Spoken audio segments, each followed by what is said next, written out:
Hi friends, welcome back to my channel. Friends, ಈ ವಿಡಿಯೋದಲ್ಲಿ ಪನ್ನೀರ್ ಕರಿನ ಕ್ವಿಕ್ಕಾಗಿ ಯಾವ ಥರ ಮಾಡೋದು ಅಂತ ಶೇರ್ ಮಾಡ್ತೀನಿ. ನೋಡಿ ಫ್ರೆಂಡ್ಸ್, ಪನ್ನೀರ್ ಕರಿ ನೋಡ್ತಾ ಇದ್ರೇ ತಿನ್ಬಿಡ್ಬೇಕಂತ ಅನಿಸುತ್ತೆ. ತುಂಬಾ ಟೇಸ್ಟಿಯಾಗಿತ್ತು. ಯಾವುದೇ ಮಸಾಲೆನ ರುಬ್ಕೊಳ್ದೆ ಕ್ವಿಕ್ಕಾಗಿ ಸುಲಭವಾಗಿ ಮಾಡ್ತಾ ಇದ್ದೀನಿ. ನೀವು ಒಂದ್ಸಲ ಈ ಥರ ಟ್ರೈ ಮಾಡಿ ನೋಡಿ. ತುಂಬಾ ಟೇಸ್ಟಿಯಾಗಿದೆ. ಚಪಾತಿ ಜೊತೆ ಅಂತೂ ಸೂಪರ್ ಆಗಿರುತ್ತೆ. ಡಿಮಾರ್ಟ್ನಲ್ಲಿ ತೊಗೊಂಬಂದಿದ್ವಿ ಪನ್ನೀರ್ನ. ಫ್ರೆಂಡ್ಸ್, ಹಾಗಿದ್ರೆ ಕ್ವಿಕ್ಕಾಗಿ ಸುಲಭವಾಗಿ ಮಾಡುವಂಥ ಪನ್ನೀರ್ನ ಯಾವ ಥರ ಮಾಡ್ತೀನಿ ಅಂತ ನೋಡಿ. ಪನ್ನೀರ್ನ ಸ್ಕ್ವೇರ್ ಶೇಪಲ್ಲಿ ಸೇಮ್ ಸೈಜಲ್ಲಿ ಕಟ್ ಮಾಡ್ಕೊಳ್ಬೇಕಾಗತ್ತೆ.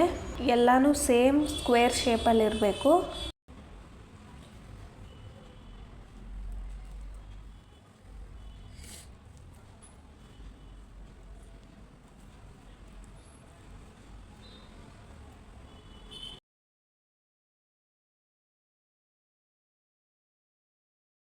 ನೋಡಿ, ಈ ಥರ ಕಟ್ ಮಾಡ್ಕೊಳ್ಬೇಕಾಗತ್ತೆ.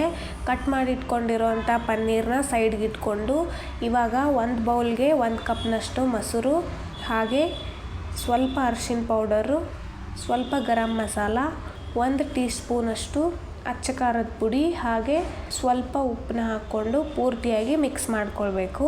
ಪೂರ್ತಿಯಾಗಿ ಮಸಾಲ ಎಲ್ಲ ಮಿಕ್ಸ್ ಆಗೋವರೆಗೂ ಪೂರ್ತಿ ಮಿಕ್ಸ್ ಮಾಡಿಕೊಂಡು, ಮೊಸರು ಏನಾದರೂ ಗಟ್ಟಿಯಾಗಿದ್ದರೆ ಮೊಸರು ಹಾಕ್ಕೊಂಡಿರ್ತೀರಲ್ಲ ಅದೇ ಬೌಲಿಂದ ಅರ್ಧ ಕಪ್ನಷ್ಟು ನೀರನ್ನ ಹಾಕ್ಕೊಳ್ಬೋದು.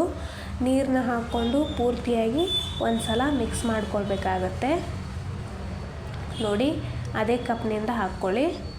ಪೂರ್ತಿಯಾಗಿ ಒಂದು ಸಲ ಮಿಕ್ಸ್ ಮಾಡಿಕೊಂಡು, ಈ ಥರ ಮಸಾಲ ಎಲ್ಲ ಕೂಡಬೇಕಲ್ವ, ಅದಕ್ಕಾಗಿ ಪೂರ್ತಿ ಮಿಕ್ಸ್ ಮಾಡಿಕೊಂಡು ಸೈಡ್ಗೆ ಎತ್ತಿಟ್ಕೊಳ್ಬೇಕಾಗತ್ತೆ. ಇದು ಎಷ್ಟೊತ್ತಿರಬೇಕಂದ್ರೆ, ನೀವು ಪನ್ನೀರ್ನ ಫ್ರೈ ಮಾಡಿ ಒಗ್ಗರಣೆ ಹಾಕೋವರೆಗೂ ಮಿಕ್ಸ್ ಆಗುತ್ತೆ. ಅಷ್ಟೊತ್ತಿಟ್ಟರೆ ಸಾಕು. ಇವಾಗ ಪನ್ನೀರ್ನ ಫ್ರೈ ಮಾಡ್ಕೊಳ್ಬೇಕು. 1 ಟೀ ಸ್ಪೂನಷ್ಟು ತುಪ್ಪನ ಹಾಕ್ಕೊಂಡು ಪನ್ನೀರ್ನ ಫ್ರೈ ಮಾಡ್ಕೊಳ್ಳೋಣ. ಪೂರ್ತಿ ಸೀದೋಗೋವರೆಗೂ ಮಾಡ್ಕೊಳ್ಬಾರ್ದು.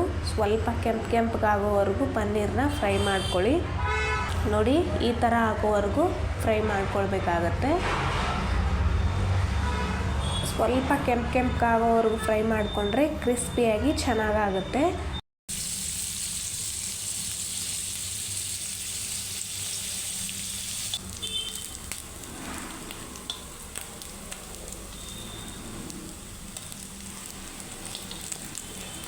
ನೋಡಿ, ಇವಾಗ ಒಗ್ಗರಣೆ ಹಾಕ್ಕೊಂಬಿಡೋಣ.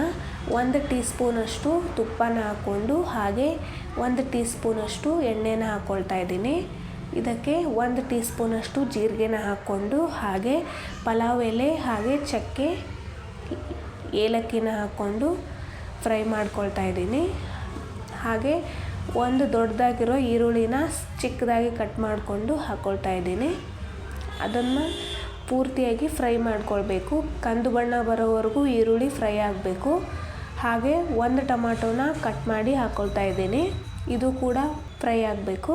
ಇದು ಕೂಡ ಕಂದು ಬಣ್ಣ ಬರೋವರೆಗೂ ಫ್ರೈ ಆದಮೇಲೆ ಮೊಸರಿಗೆ ಮಸಾಲೆನೆಲ್ಲ ಮಿಕ್ಸ್ ಮಾಡಿಕೊಂಡು ಇಟ್ಕೊಂಡಿದ್ವಲ್ಲ, ಅದನ್ನು ಒಗ್ಗರಣೆಗೆ ಹಾಕ್ಕೊಂಡು ಪೂರ್ತಿಯಾಗಿ ಮಿಕ್ಸ್ ಮಾಡಿಕೊಂಡು ಸ್ವಲ್ಪ ನೀರು ಹಾಕ್ಕೊಂಡು ಫ್ರೈ ಆಗೋಕ್ಕೆ ಬಿಡಬೇಕು. ನಿಮ್ಗೆ ಎಷ್ಟು ಬೇಕೋ ಅಷ್ಟು ನೀರು ಹಾಕ್ಕೊಳ್ಳಿ. ಸ್ವಲ್ಪ ನೀರು ಹಾಕ್ಕೊಳ್ಬೇಕಾಗತ್ತೆ. ಜಾಸ್ತಿ ನೀರಾದರೆ ಸಾಂಬಾರಾಗಿಬಿಡುತ್ತೆ.